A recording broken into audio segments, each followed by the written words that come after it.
Welcome back to the math for years. आप लोग ये सोच रहे होंगे कि यूपीआरटीयू बीएड की काउंसलिंग होगी, कई सारी चीजें हैं, लेकिन एक डाउट बहुत बड़ा बन करके आया है इस रिजल्ट में।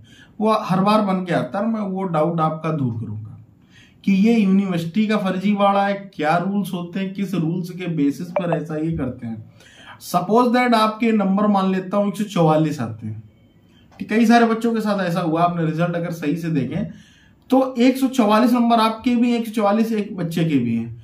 आपकी रैंक है 412, उसकी रैंक है 400 ही 402 होगी, है ना। इस तरीके से आपको देखने को मिलता होगा।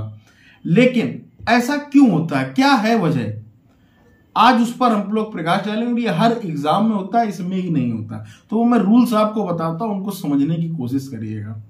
अगर आप पहली बार चैनल पर आए, चैनल से जुड़ जाएं, लाइक करें, शेयर करें, सब्सक्राइब करें और बेल आइकन जरूर दबाएं। और हमारे ऑफिशियल टेलीग्राम चैनल, जहां पर दोस्तों 8500 प्लस मेंबर्स हैं। समझते हैं दोस्तों होता क्या है इसमें, मैं आपको बताऊं।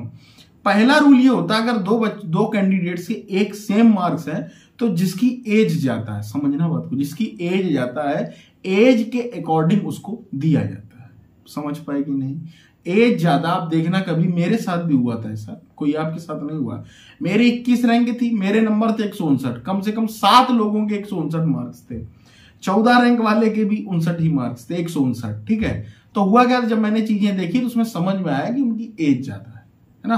तो ये चीजें रहती है, अगर आपकी एज ज्यादा है तो फिर आपकी रैंक मतलब कम रहेगी, उसकी ज्यादा रहेगी, सीनियरिटी जूनियरिटी हो जाती है। दूसरा रूल क्या होता है, अगर मान लेता हूं दोनों लोग सेम एज के हैं, मान लेता हूं आप भी 29 साल के हैं, वो भी 29 साल का है, तो फिर अल्फाबेट काम करता है, जिसका अल्फाबेट, ठीक है, अल्फाबेट, ठीक है। अगर आपका ए से नाम शुरू होता है तो आपको रैंक कम मिल जाएगी, अगर जिसका बाद में आता है तो बाद के हिसाब, समझ गए।